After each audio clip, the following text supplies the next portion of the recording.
Namo tassa bhagavato arahato samma sambuddhassa. Namo tassa bhagavato arahato samma sambuddhassa. Namo tassa bhagavato arahato samma sambuddhassa. Buddhang dhammang sanghang namasami. The word of the Buddha, and now the right mindfulness. Here we go. So please be mindful while I'm talking. So the four focuses of mindfulness. I'm going over just the introduction which I gave yesterday at the end of the session yesterday afternoon. The four focuses of mindfulness leading one direction only, to the purification of beings, going beyond sadness and crying, to the disappearance of physical and mental suffering, for the attainment of the true way, for the realization of Nibbana. What are the four? Having restrained the five hindrances, you abide aware of the body, aware of experience, aware of the mind objects, energized, not with sloth and torpor, knowing the purpose of what you are doing. What are you doing this for? Unmindful. And it's important to know what you're doing and mindful, because even now that they use mindfulness in all sorts of activities, such as mindfully shooting guns. So you know the purpose of what you're doing. That is not a good thing to do. So at least you have restraining the five hindrances. It doesn't mean, there's a small point here which many of you probably have noticed. It says restraining the five hindrances. It hasn't overcome them yet. It's weakening the five precepts through that right endeavor, saying no to things, and through letting go of stuff, and through keeping precepts. That is where the hindrances get lessened. They get, you start to wake up. You're not so restless. You don't want so much because you're content. All of those things starts to lessen the strength of the five hindrances. You're restraining them. And that's enough to be able to do these practices. So of those four, the mindfulness of the body, of the experience, the mind, and the mind objects. We start with the body. How are you aware of the body? And in the Buddha's description of mindfulness of the body, it goes back over to the mindfulness of the breath again. How are you aware of the body? You go to a quiet, secluded place, like Jhana grove. Sit down comfortably.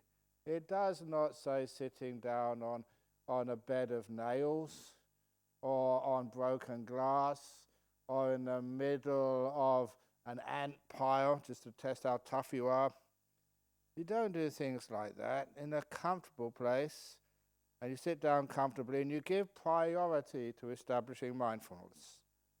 Now, that is a translation there, give priority to establishing mindfulness, which solved a lot of problems for me, and it's an accurate translation, because the Pali said, putting mindfulness in front. Now what it means in mindfulness in front, it doesn't mean in front of your nose, because you may be watching some other object of meditation. In front of what? But many people have assumed it means in front of you, and so they start putting mindfulness on the tip of their nose. Oh my goodness. Because I was never taught that, thank goodness. And it was only after teaching many years when I went to visit Malaysia. And when I went to visit Malaysia, all the people there were complaining about samadhi headache, meditation headache. And I was stunned. I meditate to overcome headaches, not to get them. And they were saying meditation headache. So what on earth have you been doing? It's just like that story this morning about the old monks don't lie. They heard the instructions, but they hadn't understood them. Because what they were doing, they were focusing on the tip of their nose. And they're getting headaches. And it doesn't take long to understand why. I have to do this little demonstration every time I do a meditation retreat. I have to take off my glasses so you can see my eyes, especially my eyeballs, really clearly. I'm not going to close my eyes, but now I'm going to watch the breath at the tip of my nose. Have a look at what my eyes do when I start to watch the breath at the tip of my nose. My eyes go crossed, and if I stay like this for even not half an hour, for 10 minutes, I get some mighty headache across here. Okay, we'll do it again. Okay, I'll do it again. This is for the camera. Oh, come on, I can do this. I'll get it mighty headache myself. This is photo paparazzi headache. But what it really was is underneath your eyelids, when you were meditating, you were focusing on the tip of your nose, and automatically, you're not conscious of it, subconsciously, your eyes tend to go where your mind puts its attention. And so in this particular case, you're focusing so hard on the tip of the nose. Underneath the eyelids, the eyes were going there as well. People were getting headaches, tension headaches across here. And it doesn't mean that. When it says put it in front, it doesn't actually say in front of you. Put it in front means top of the list. First thing to do. It actually, the word in English is priorities. You prioritize it. You make it the number one of the things to do. Mindfulness first. Because if you don't have a little bit of mindfulness, you can't watch your breath. And I've been teaching a long time now, and I've noticed that sometimes people are just so impatient that they just want to go into jhana straight away. I mean, all this watching their breath, even just, peaceometers. Oh, come on, Ajahn Brahm, get real. And so what they really want, they want to go straight ahead into the breathing. They're not ready. So when they stay, okay, watch the breath, breathe in and out. They can do that for 3 or 4 breaths, maybe 10 if they really put some effort onto it, really screw up their mind, 15 breaths. They can't hold it. They're not ready to watch the breath. You have to do things like just sit down comfortably, secluded place, just relax, and then you establish mindfulness. When mindfulness is strong enough, then you can watch the breath, and there's no problem at all. Not just one breath, but many breaths, breath after breath after breath. Because you're peaceful, you're aware, and it's not just, any old mindfulness. It has to be strong enough mindfulness so you can actually see the breath and it interests you. That's going back to what I was saying about the different intensities of mindfulness. Ordinary mindfulness, when you're having a cup of tea and just talking to somebody, but then hopefully you've experienced some moments when your mind is really clear and just you can actually taste the tea and you can actually feel the wind. You're actually alive. Your mindfulness is just like the story of walking up the hill. You can see more. You can feel more. Your senses are just receiving more information. And you're going slower. You've got more energy. And it's the other lovely thing is you get more happiness. Natural happiness just because you're going slowly.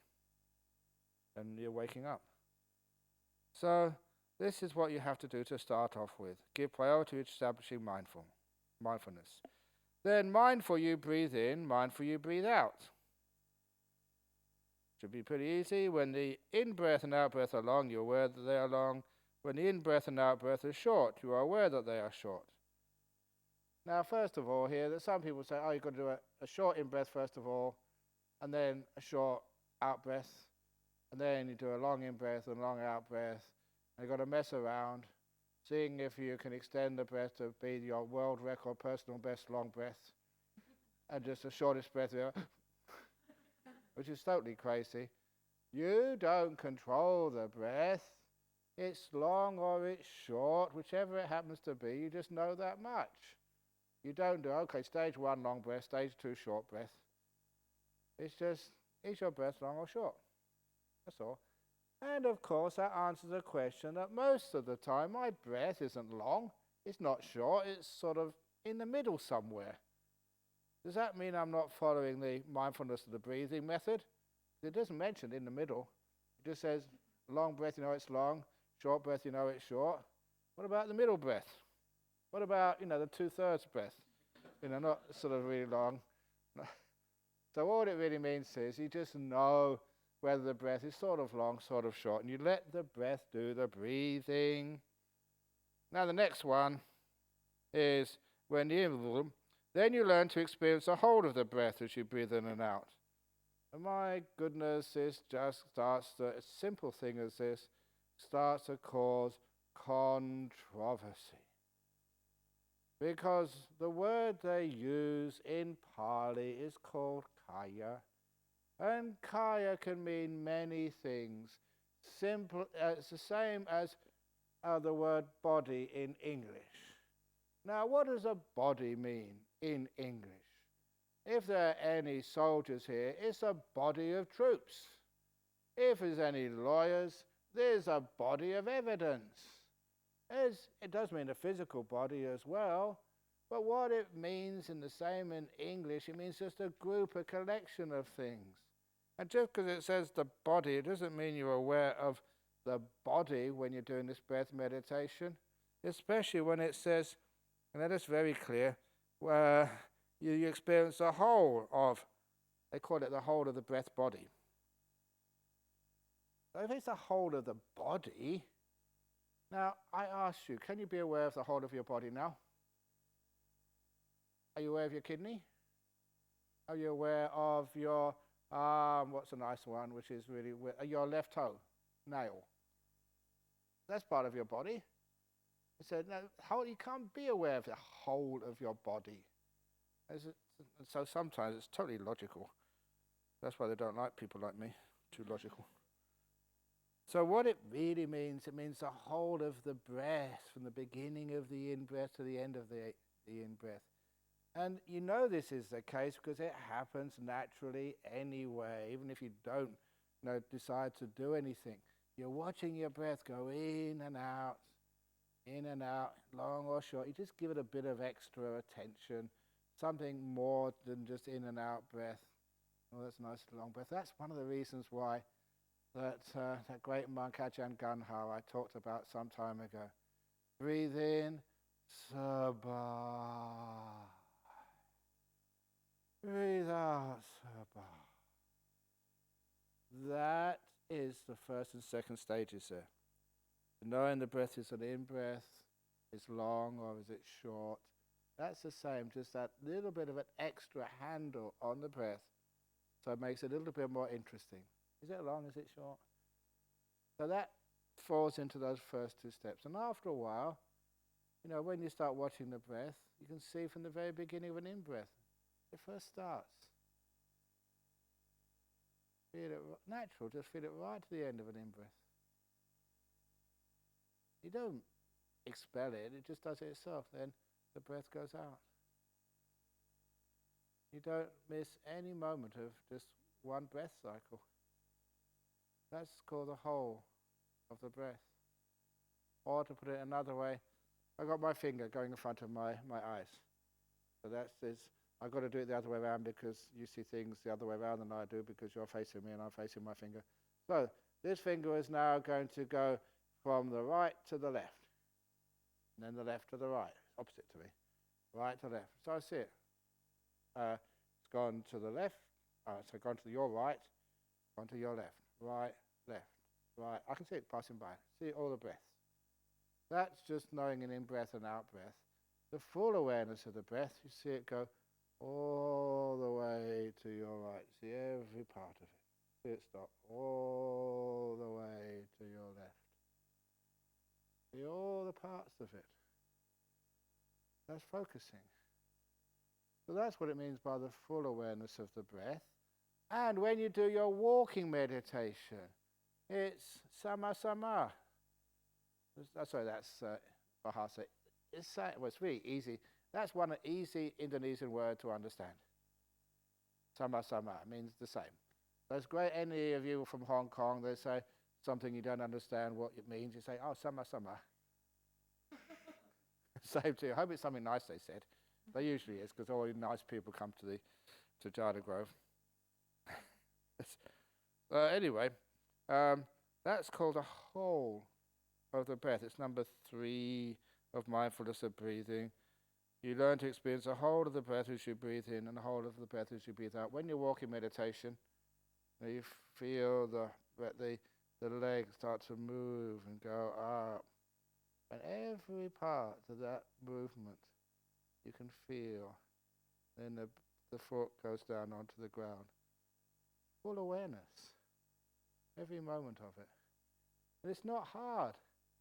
It actually gets really fascinating, enjoyable. I hope you've been walking meditation and feel that it's so wonderful. Just watching your feet move. You're focused, you're inside, you're comfortable, no one's distracting you, and you don't force the walking, you just observe it. It comes in, and it's amazing just how many muscles in your leg have to move just to get one step. It's one of the most complicated actions. That's one of the reasons why, in artificial intelligence and robots, that's one of the hardest things for people to actually get a robot to walk. Because it is incredibly complex. The kids learn it. You learn it when you were a toddler, and now you take it for granted. But if anyone has things like strokes, and they have to learn how to use those muscles again, it's just they realize how complicated it is. But this is just, you know how to do it. Now you just watch and you observe, and sometimes in awe of how this body learns to walk forward without falling over. So anyway, this is the in-breath. You're experiencing the whole of the breath as you breathe in and out. And then you learn to calm the breath as you breathe in and out. And this, they call this the Kaya Sankhara. It's the will, the body willed. It's the will making itself do something in your body. You just calm it down. And it happens very naturally anyway. The breath calms down. Just as a skilled painter is aware whether they're making a long brushstroke or a short brushstroke, so too when the in-breath is long, you're aware that it is long. And that is based on the simile. If those of you who've read the Anapanasati Sutta, they say just like a lathe turner knows when they make a long turn or a short turn. Now, when I was a monk over in northeast Thailand, there was no electricity around, and we had to make our own requisites, things like umbrellas. So we made a lathe. Now, just like they read here, not electric lathe, it was this big piece of bamboo, long piece of bamboo, really sort of put into the ground, very firm. On the end of the bamboo was a string. So when you pull the string down, it would spring back up again. So the bottom of the string was a little treadle, like the old treadles you used to see on the sewing machines. So you push the treadle down, and the string would go down, and then you'd release it would spring back up again. And the string was wound around a piece of wood between 2 nails, and you would carve it, so you get a lathe. And because, I did that, I lathed umbrellas and stuff when you were a young monk, making all your own stuff, that, you understood the simile. Just as a lathe operated as a big pull or a short pull, they know. But how many of you have used an old-fashioned lathe like that? None of you. So it doesn't really make any sense. So instead of that, I say, you've done some painting. If you haven't done some painting, you probably, you probably intended to paint the ceiling, but most of the paint went on the floor until you decide to get a professional to come and do it. It's much cheaper. You don't waste so much paint. And so skilled painters are aware they long brushstroke or a short brushstroke. That's all it is. In the same way, you're aware of your own body? Are you aware of the bodies of others of the same nature as yours? It's just a body, it's just a breath. Or you abide aware of the nature of both your own and others' bodies. What they're doing here by investigating your body, it's just the breath, exactly how it works, what it does, even just going to this part of the meditation, just the first 4 stages of Anapanasati. Now you realize, as you, as me, no one is special, so you are not some sort of anomaly in this world. So you understand others, you understand yourself. And you're aware of, or else you're aware of what causes the arising of the body. This body, what causes it? And the arising and passing away in Anapanasati does not mean just like things coming and going. It's the causes, why they come. And the causes of the body are the 4 nutriments. And you abide that the body will cease when the 4 nutriments cease. Or you abide contemplating the body's causal nature of both arising and ceasing. And if you go a little bit further down, which is 4 nutriments. Oh my, eh? Where's that gone? It's supposed to be here somewhere. 4 nutriments. Hey, that's really supposed to be there.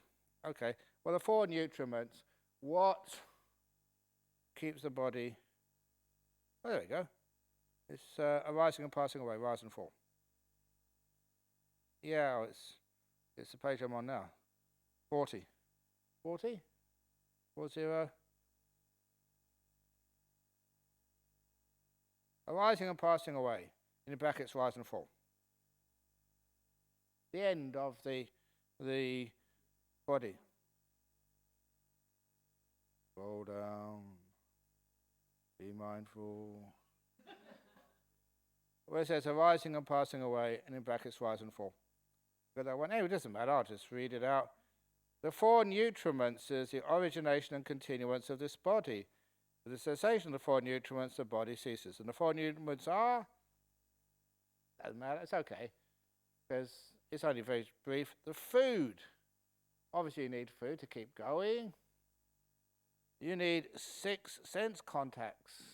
In other words, experience, will, and consciousnesses to keep this body going.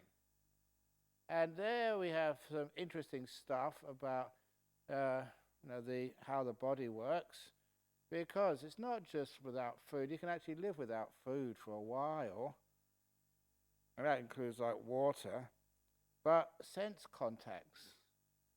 Because if ever you've been in a hospital and somebody's got in a coma, or in a or they look like they're dead, they're not responding, and a lot of times people, like I was going to say, had a stroke, sometimes you look at them and they can't respond. But unless you stimulate their senses, in other words, talking to them, sort of holding their hands, stroking them, some stimulation is necessary, otherwise they just die. And this is actually where the sense contact is one of the fuels for this body to survive.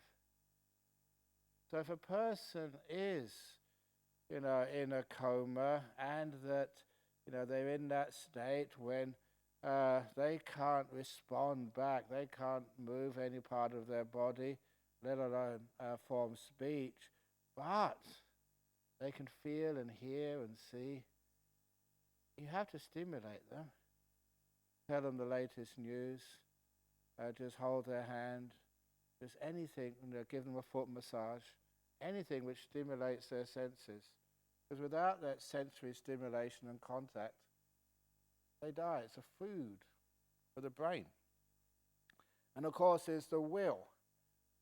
And I think you all know of cases where people have, I've had this myself many times, go to see somebody who's really sick and dying, and then you go into their room and they just do something and then they die afterwards. As if they're waiting for all of their friends and relations and loved ones to come. And they keep on waiting, and then you may come over from Hong Kong to Perth to see poor old Ajahn Brahm on his last legs. I said, at last you come, and then I go. So that's an exaggeration, but you've seen that happen many times. People will themselves to keep living until the things are just finished. But sometimes people give up the will to live. Because for some people that somebody close to them dies, and they just die pretty shortly afterwards. I was talking about it to someone recently. There was a case in an old people's home. Two man and woman been married for about 70, 80 years. And a long time. And they were so inseparable that they were adjacent rooms in the old people's home. And sometimes they would just move in together. And that they found both of them dead together, lay next to each other, both dead. Natural causes. Now one of them died, and the other one next to them died about an hour later. No sort of unnatural causes. Forget who died first, but one of them died, and the other one obviously felt that their partner had died and just let go and died with them. Excuse me, I'm just dying.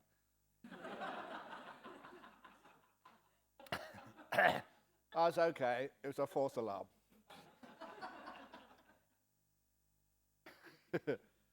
But this is just how it happens. So the will is important. It can keep you going for a few more days, or you can just give up and it just goes. And the last day is consciousness. You need some consciousness inside of you. And that's the four nutriments. And that's where it was saying the mindfulness of the body. Okay. We'll go back up again now. Else mindfulness is just... Oops, sorry. It's both of the others. Are you aware of what causes the arising of the body? And you're aware this body will cease when these four causes, or one of them, disappears, or by contemplating the body's cause and nature of both arising and ceasing. It's impermanence. It comes from causes. It's not essential. Whilst mindful, it's just a body. Impermanent suffering, not me, not mine, not a permanent essence, is established in you to the extent necessary for mindfulness and wisdom essential for liberation. And you abide independent, not clinging to anything in this world. So this is just your body, not yours. So if the body doesn't belong to you, who does it belong to? The government of Hong Kong? No, it belongs to nature. I always like that, because the body belongs to nature. You borrow it for a purpose. But when nature decides it's going to get sick, it gets sick. When nature decides, you get tired, it gets tired. When nature decides you die, you die. So you can't argue with nature. So even though, I think you've heard me say this, that it's coming onto the range retreat.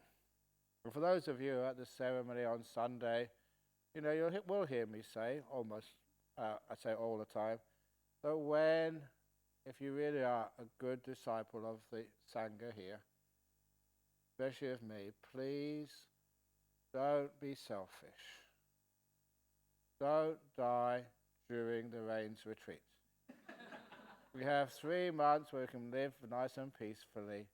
And yet somebody does it every year. They don't consider the monks. So they die and have to come out to do their funeral service for them, and all the other monks have to be bothered as well.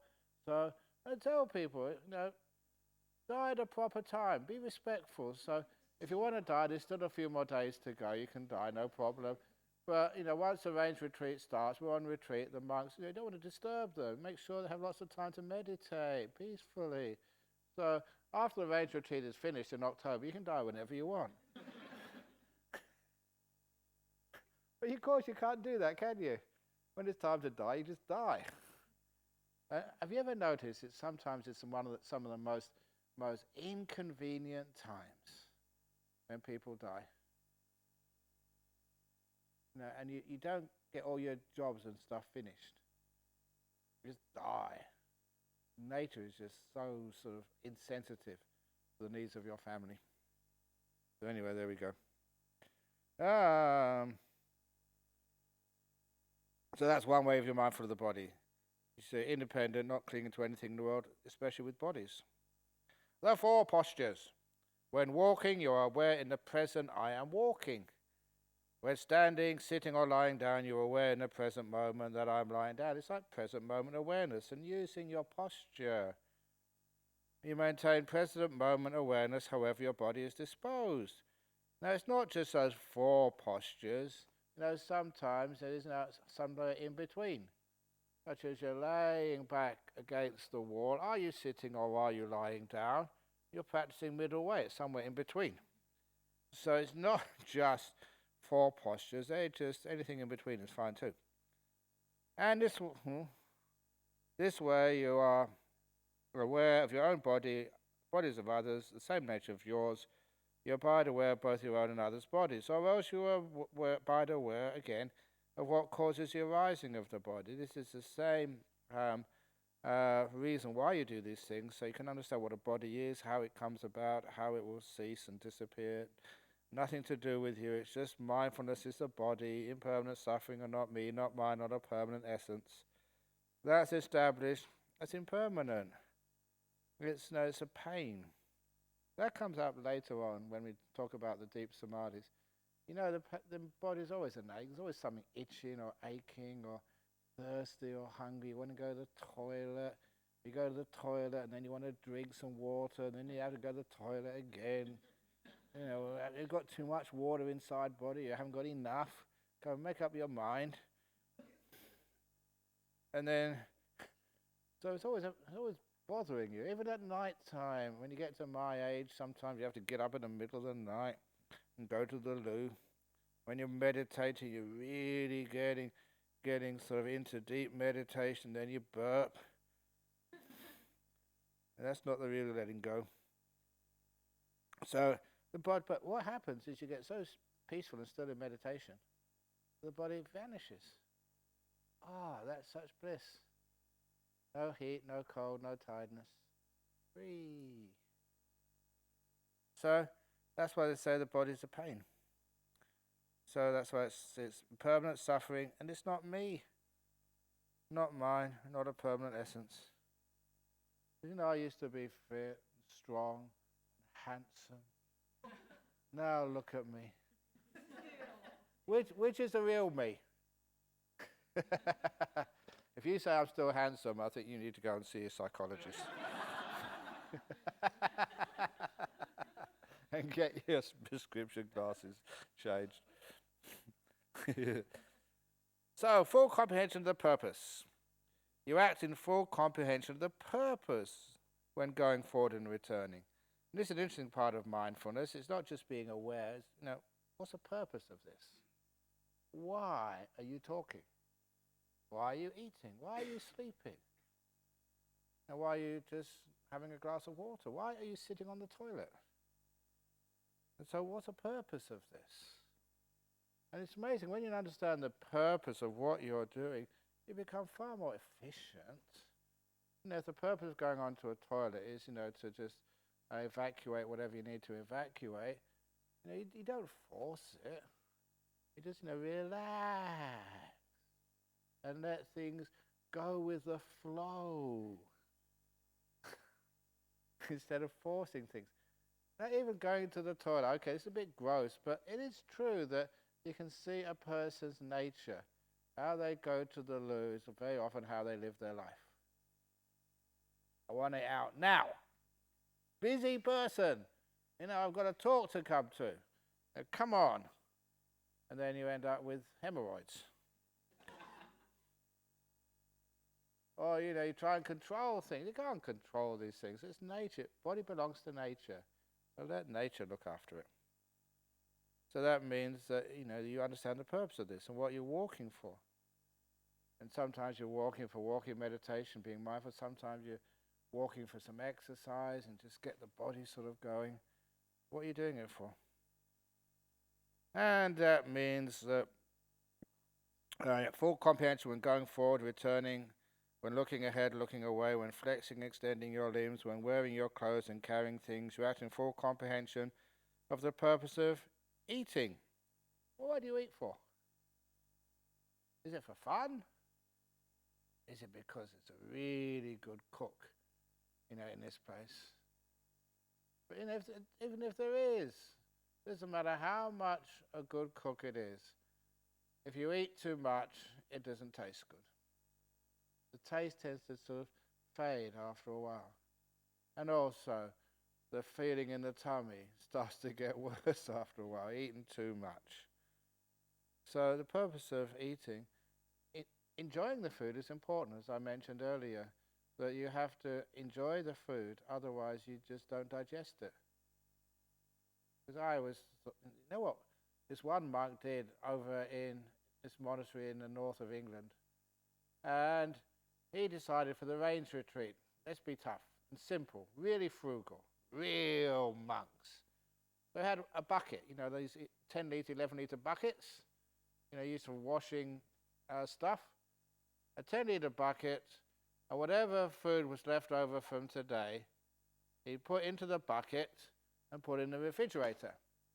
And the following morning, he'd take the bucket out of leftovers, warm it up, and then whatever else food was offered or cooked that day went in top of the bucket. Had this big spoon, stirred it all up, and then passed it down the line. People could have as much as they want. And what was left over went in the refrigerator for the next day. I mean, that's really fruit, but it all gets mixed up inside anyway, mixing up outside. And that means that nothing was lost. Everything, they didn't have to worry about, all of the stuff having to be sent to the tip or be composted, because the best compost bin is, your tummy. So he did that for 3 months. Imagine that every day, the bucket comes down the line, stirred all up, you've got today's food, a tiny little bit going today, and what was yesterday, you can still remember that. And you have as much as you want in your bowl, and you eat that. Only one meal a day in that monastery. You know what happened after the retreat was finished? Half the monks disrobed, the other ones left. They had enough.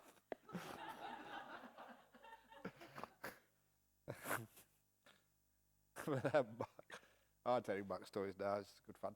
That monk, I can't say who he is, he's still a monk, a very nice monk, but really ascetic, overly ascetic.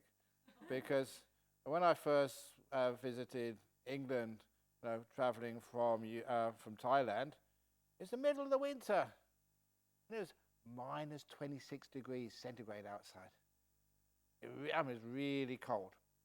And, as I say over there, I used to get up at 4 o'clock in the morning, but I was used to getting up at 3, from Thailand. So I would get up at 3 o'clock, and just, you wake up that time, it's habit. And then, I got up and I must have a nice shower. It's a bit cold, clean my body. And I went in the shower and there was somebody in the next cubicle to me. And as they were in the shower next cubicle, they started singing. That's what it sounded like.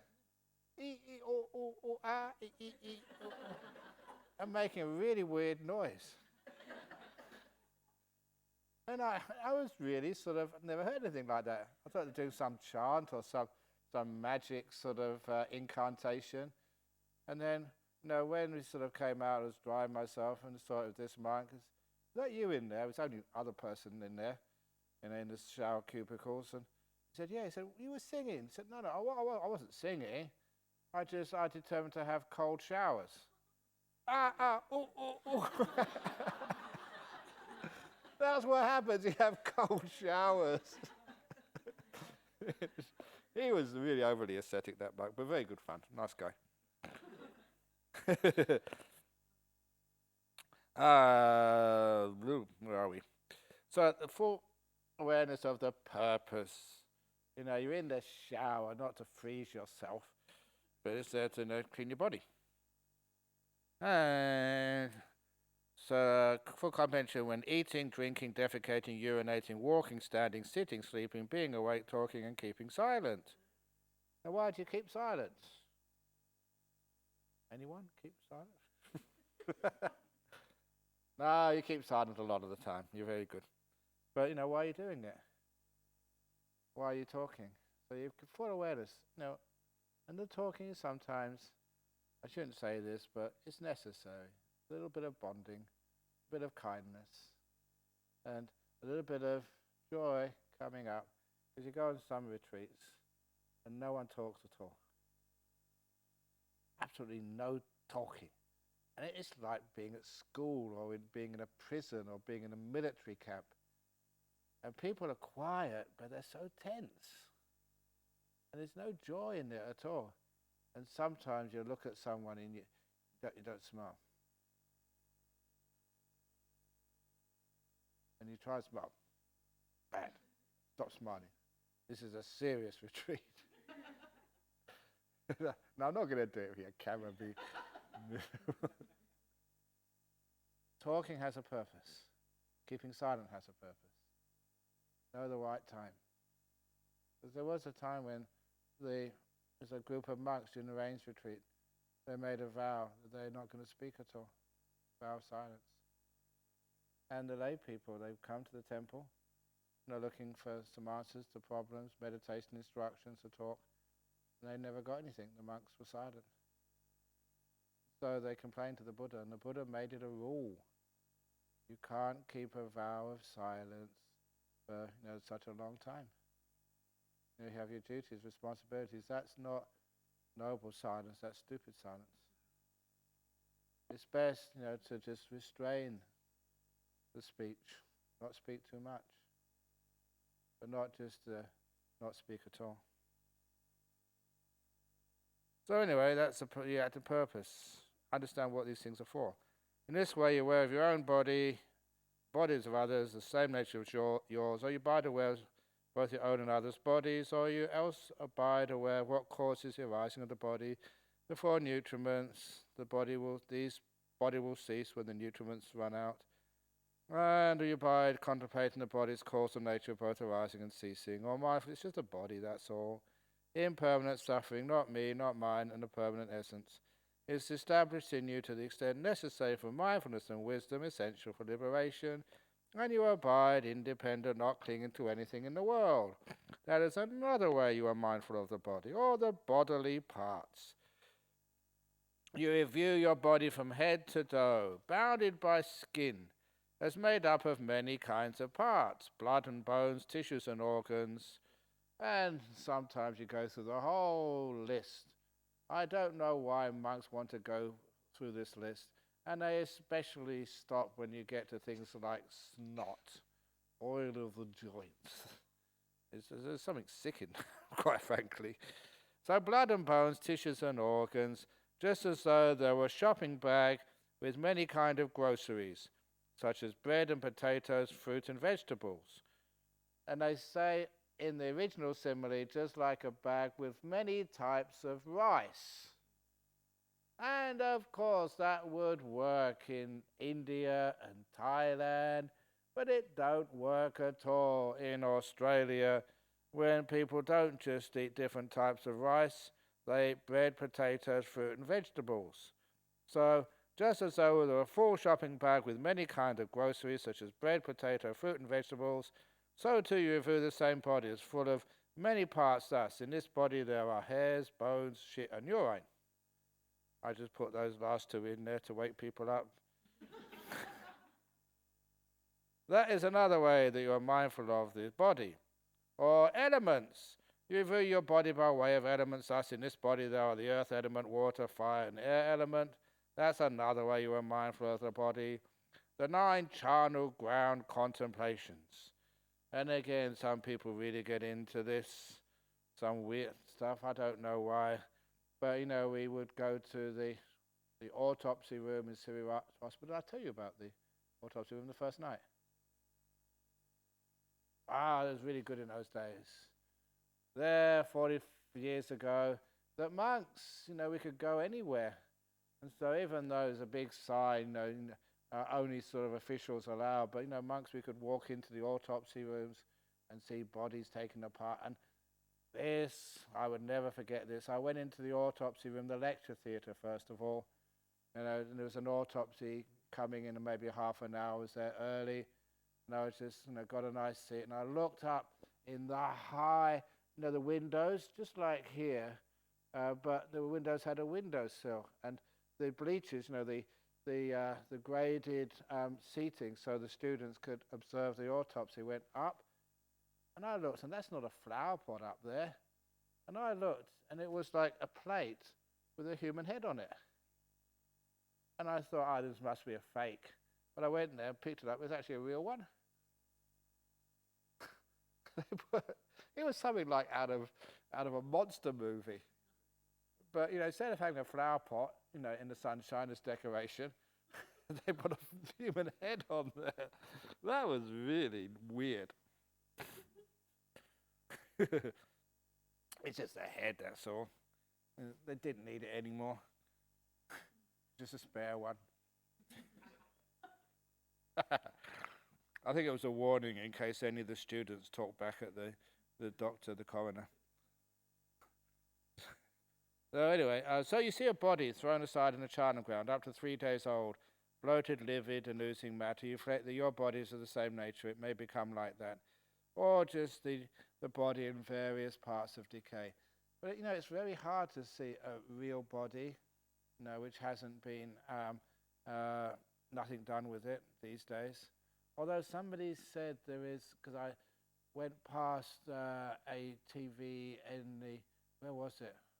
But anyway, they have, is it National Crime Scene Investigations or something? Where apparently it's really popular.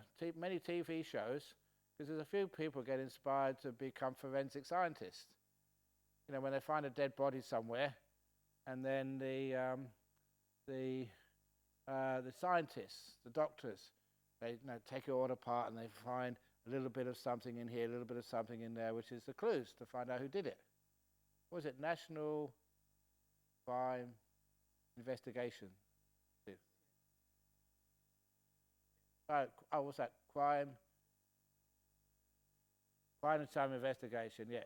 Apparently it's very popular, but when I was young, you just couldn't see any dead bodies.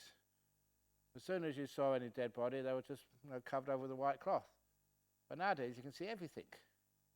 They take all the bones apart and see the livers and stuff. But anyway, oops.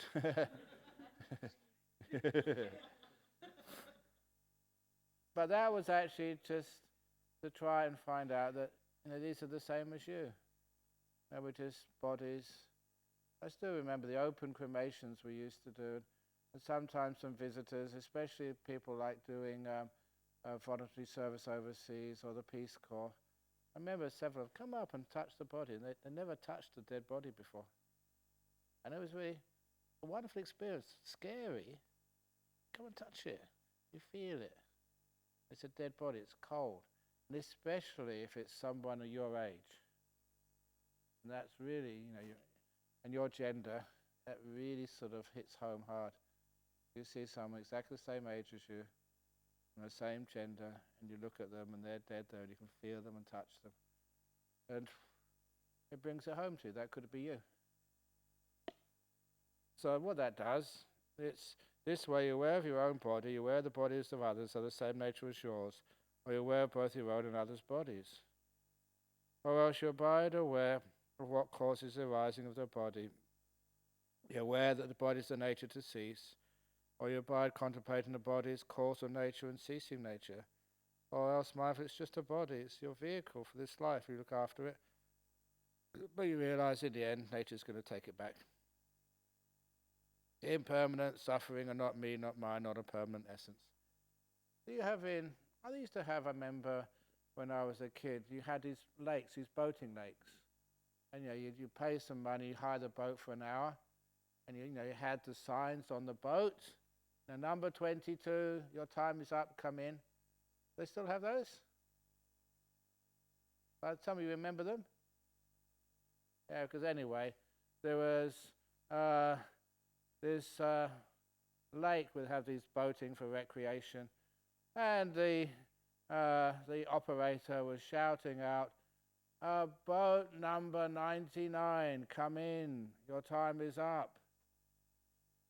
And it didn't come in, so shouted even louder, boat number 99, your time is up, it's time to come in. Still didn't do anything. And then the owner said, we don't have a number 99, we only have up to 70 boats. Oh, boat number 66.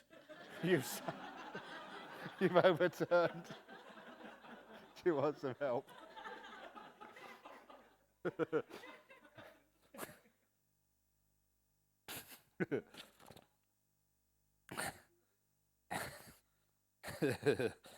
Oh, else what am I doing here? Oh yeah, the bones and stuff.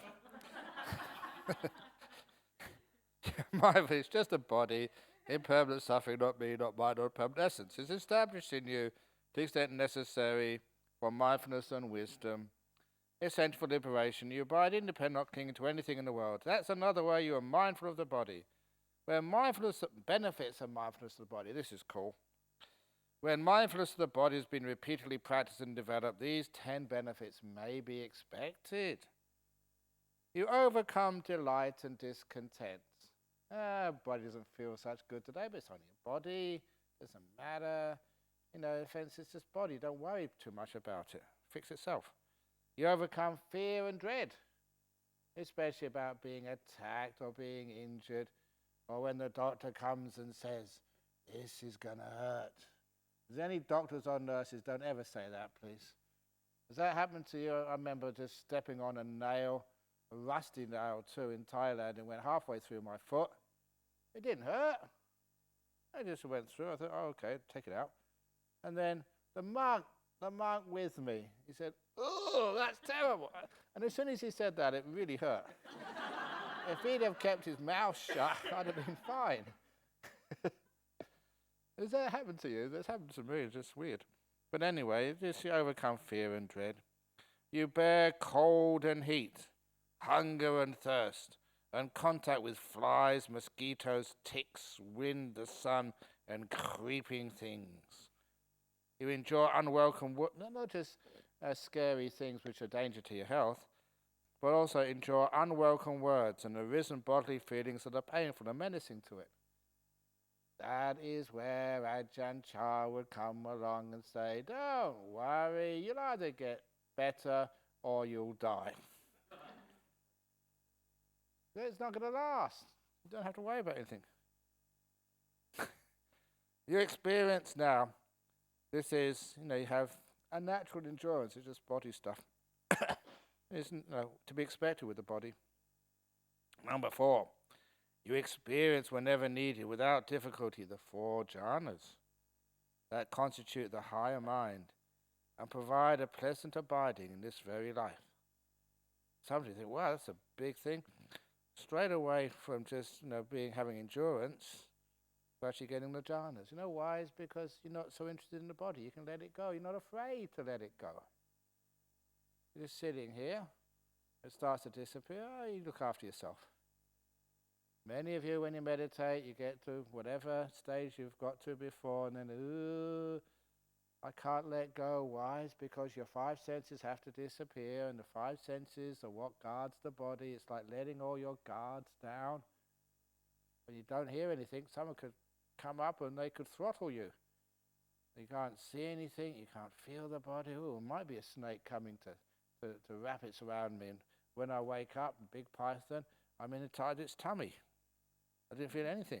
But those things don't happen. So when you can understand the nature of the body and its 5 senses, it's easy to let them go. So you get the 4 jhanas. Now, even more interesting stuff. You wield the various kind of supernormal power. Having been one, you can become many. So imagine how many jobs you can do at the same time. And you can get a salary for each. You can imagine the tax office figuring out, how to charge you taxes. When you've got about 10 bodies, you've got 10 jobs all at the same time. Wow, that'd be really cool. And about, in your house, doing the cleaning up of your house, 10 people doing it. You split your body up into 10 and just one of them is up in there doing the toilets, the other one is making the beds, the other one is just sitting down having a cup of coffee, watching the morning news program. Another one is in the car taking the kids to work. Have you ever wanted to have not just extra hands, but extra bodies? Wouldn't that be cool? Imagine how efficient you... And the other one would be meditating. Wow. So, you appear and vanish. That would be very cool. Please come. You appear and vanish. What else do you do? You go unhindered through a wall or through a mountain as though through space.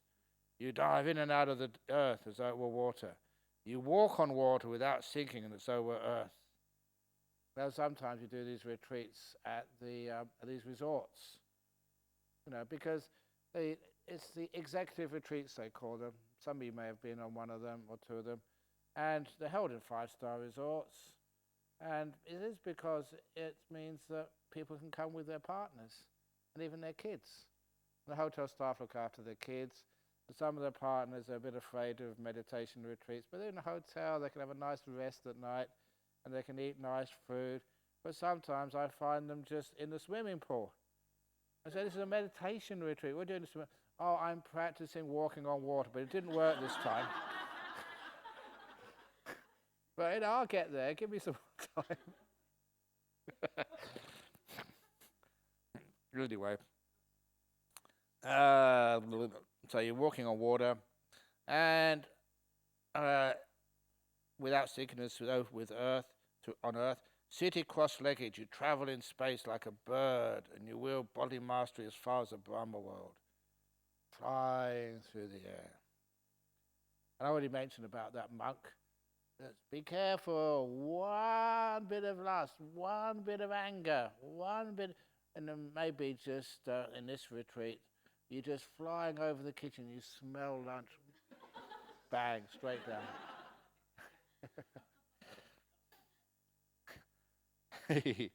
And that's the 5th, psychic powers.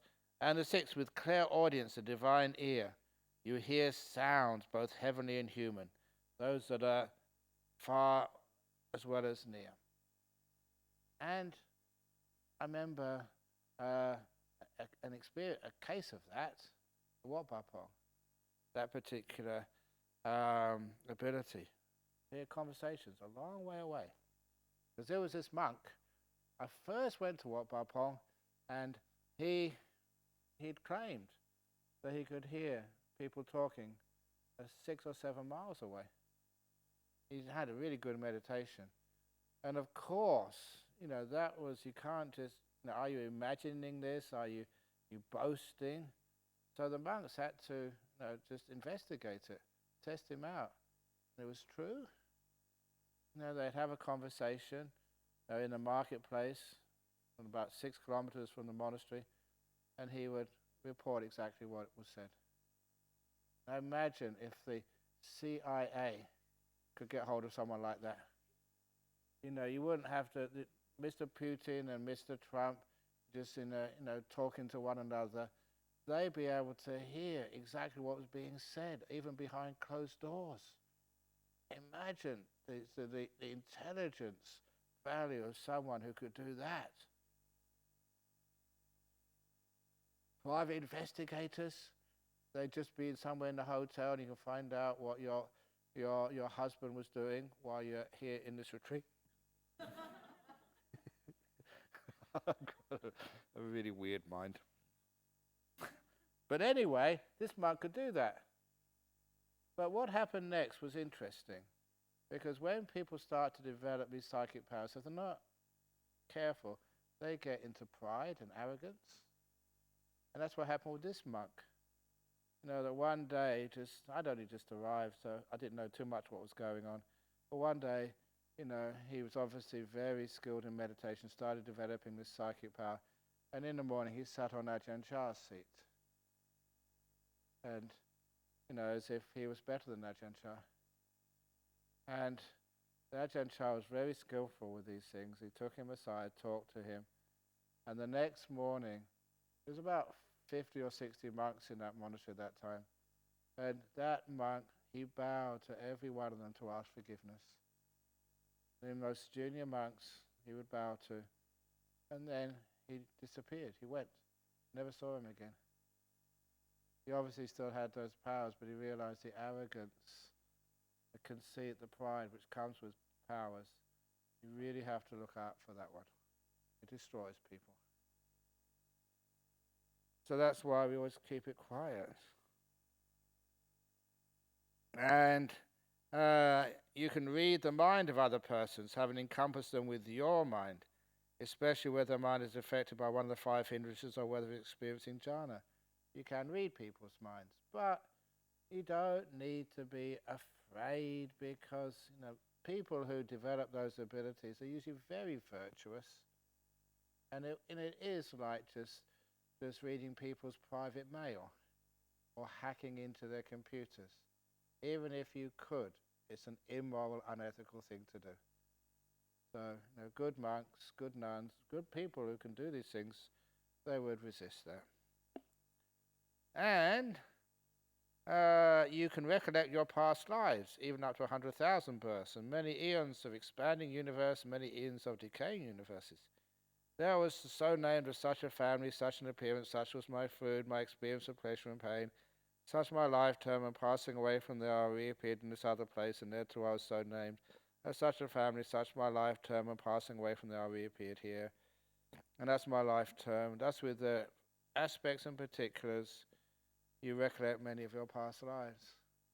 And that's a really interesting thing these days, because many people can do that. When they remember their past lives, they check it out.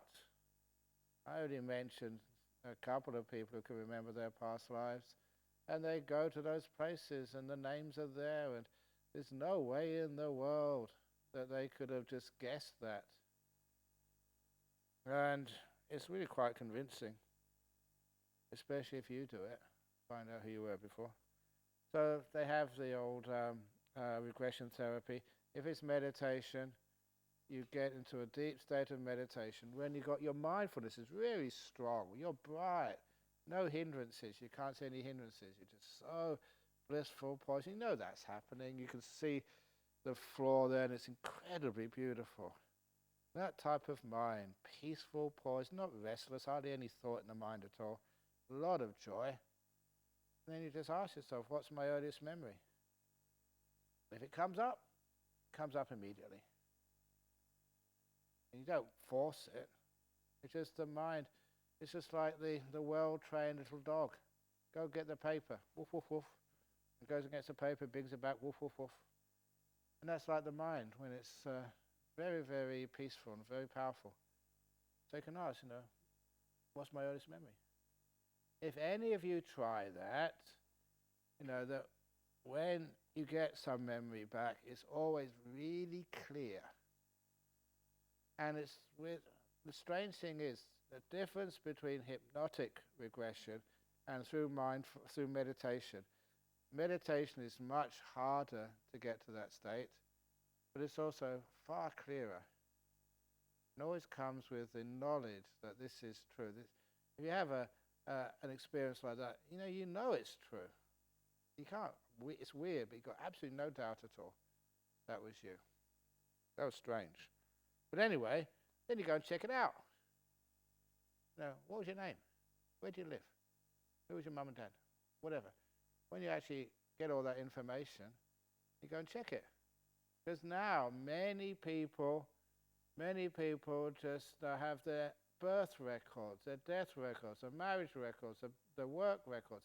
Maybe 100 years ago, in village life, not so organized, no computer databases, You wouldn't know if that was true or not. But now there's so much information held about you and held about your parents, your grandparents, what they did, where they did. And there's many records. It's wonderful if you can actually find those records. And so you see the reincarnation, rebirth. And I think it's important because you always really want to have important, powerful people realize that they've been on this planet before and they're going to come back on this planet again. It's not the case that Mr. Trump, that he's going to be out of here in 10 or 20 years, that he's going to have to come back. I really think that in his next life, Mr. Trump will be reborn in China.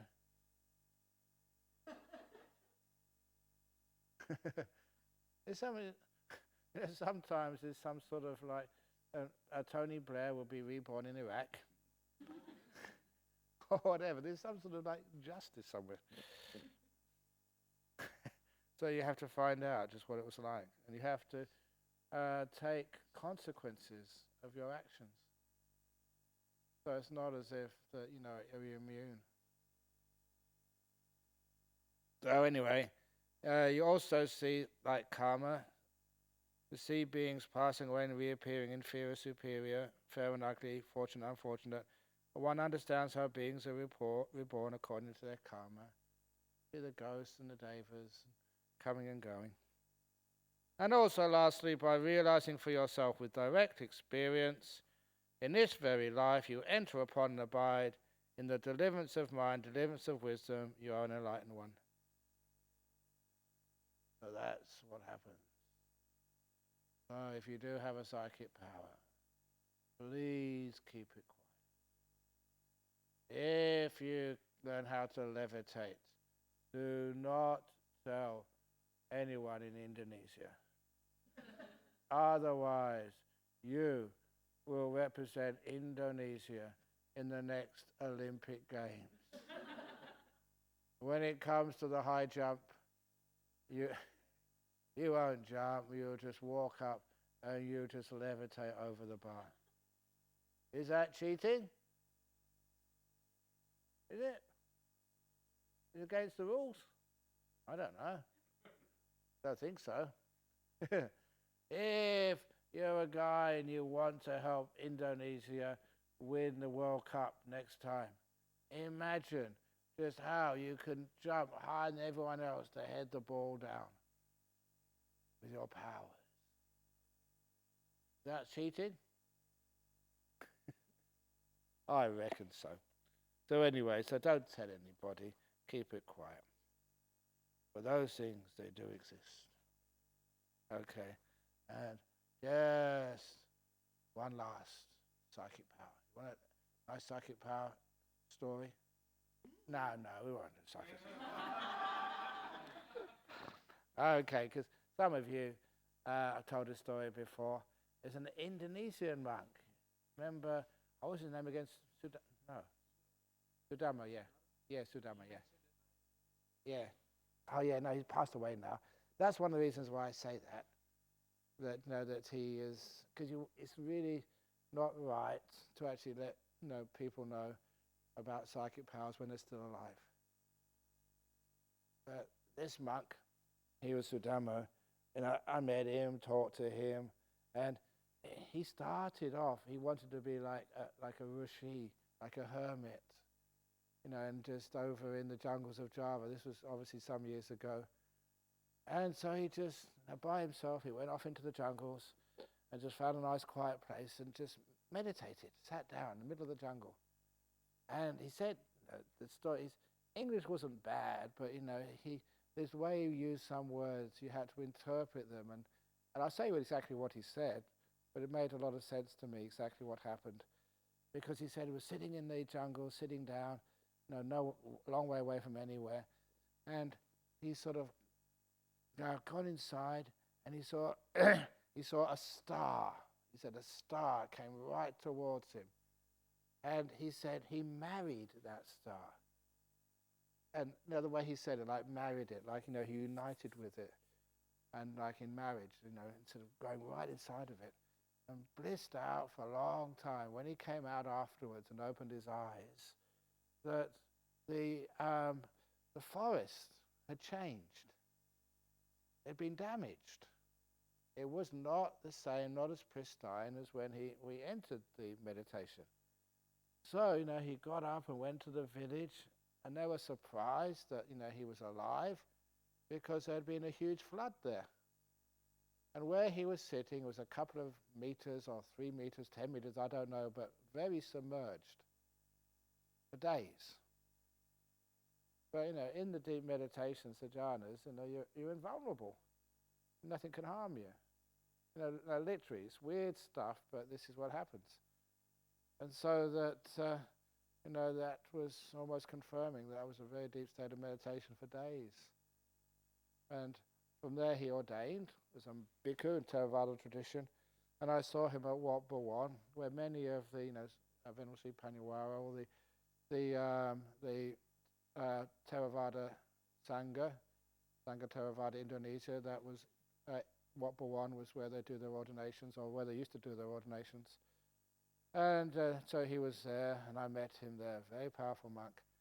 But there was one of my associates, friends, it was a trusted friend. She was a Thai princess, but she went to school in England. She was Chelsea Art School, and so I didn't see this myself, but I've got no doubt at all it happened. That she was doing some meditation in Wat Bhawan. Every Saturday afternoon, this monk was holding a class. It also tells a story about what happens if people see psychic powers. It scares the life out of them. And so she was meditating very peacefully, and then she felt there's something happening, something wrong.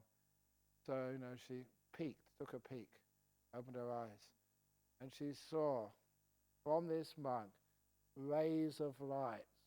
With the eyes, it wasn't sort of fake, really clearly rays of light going from his eyes into the body of one of the meditators. The monk with laser eyes. This is not Hollywood, not special effect. This was real, actually happening. And instead of being inspired, she got up and left, never went back again. Scary. And if you see things like that, they say, "Oh, please don't show. I won't be scared." Yes, you will. Anything which is a bit weird and powerful, woo. So the monk with laser eyes. So this, every now and again you see some weird stuff. But, we try and keep it quiet until the person is done. Okay, one more. So this monk is still alive. But I won't tell you who it is. It's a crazy story. But anyway, I'll tell you, he's a Thai monk, forest monk, but for some reason he's not really that famous. Should be. I think it's because many of the monks, we keep his identity quiet. But he would, I think the first time, there's a couple of times. Okay, this time he was visiting one of the monks over in California. And when he came out, San Francisco Airport, International Airport, this was after 9/11, Homeland Security, really tough, looking at everybody. And so he came through the customs and the immigration. And this monk, this is a Western monk, good friend, this Western monk, his bag, that little shoulder bag the monks have, the zip, had caught. He couldn't open it. And so, he was trying to open the zip, and this Thai monk just came out from the inside area, just arrived, and he took one look at this monk's bag, said, "Oh, I can help that." And he opened up his robe and took out a pair of pliers and a screwdriver. And the monk said, where did you get that? He said, "Oh, I always carry it around." "You carry it around on the aircraft?" "Oh, yeah." And opened up his robe, and had this jacket with so many pockets, with a different tool, about 3 or 4 knives, screwdrivers, hammers. It was a toolbox he had.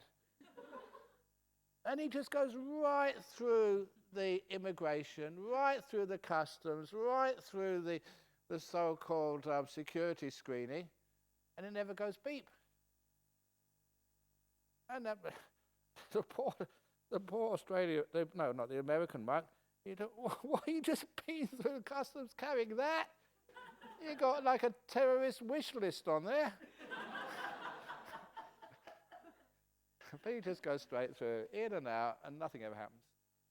And he's a frequent traveller.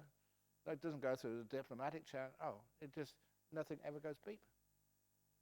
Weird, isn't it? But that is a psychic power which is useful.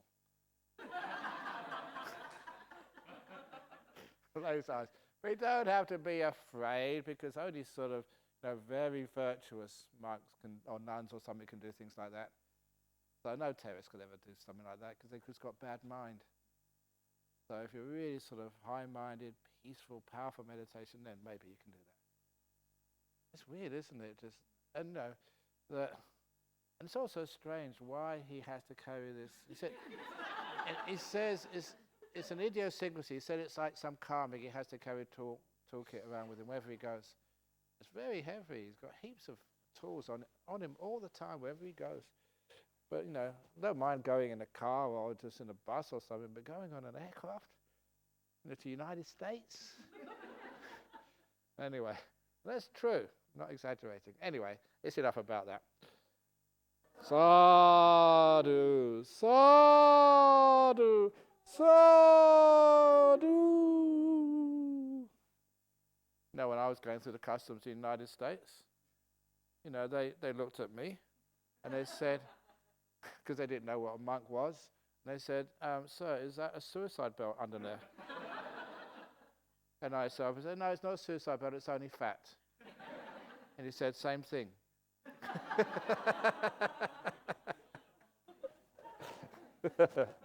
Okay.